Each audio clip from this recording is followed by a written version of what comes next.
Hi mga Jong, mga Jai. In this video, I just wanna flex Kuya Amber Crumble Ice Crumble. Finally, nakita ko na yung favorite ko na ice crumble when I was a kid. So, sa bago pa lang sa aking channel, please don't forget muna to subscribe.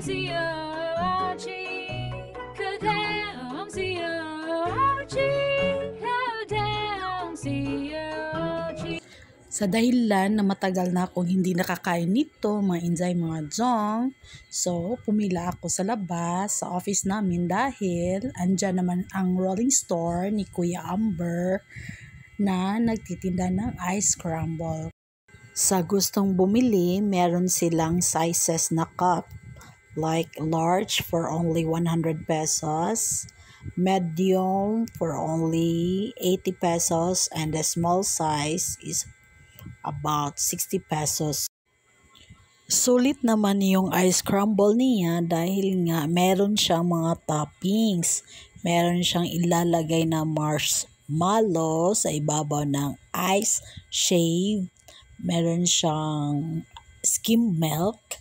Meron siyang sprinkles na colored na sprinkles, meron siyang syrup na nilalagay, at saka pipili ka lang kung anong gusto ninyong flavored sa ice crumble ninyo. Merong strawberry flavored, merong chocolates, merong blueberry, merong caramel.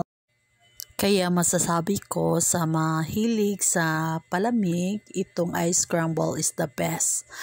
It reminds my childhood memories. Kaya ngayon masasabi nating lumilevel up na talaga yung ice crumble.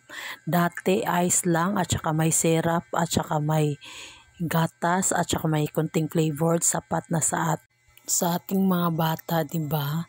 Kung dati iniiyakan natin yan pag hindi tayo bibilhan ng nanay natin ng ganyan pag dumaadaan yan at naglalaho ng ice crumble sa atin. So napaka high-tech na, may rolling store na. Dati tinitinda lang to, nilalako lang to nakabike, at sa likod may malaking ice bucket na puro ice crush ang nakalagay, at saka yun, may skim milk sila at saka syrup, yun lang. Ngayon mayroon ng mga toppings na nagpapasarap sa mga ice crumble, mga inzay, mga Jong. So tara, kain tayo, and sana ma-enjoy niyo ang video na ito, and hope you can subscribe my channel, Katamsi Archie, and comment down below kung kayo nakakain ito.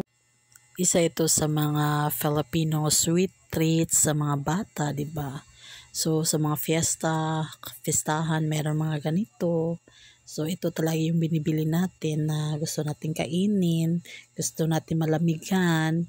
Yun, ito yung masarap na malamig mga Jong. So, katong nakakanan, so comment down below. Chocolate ako ha? I hope you enjoy, and that's it. I love you guys, and thank you for watching my videos.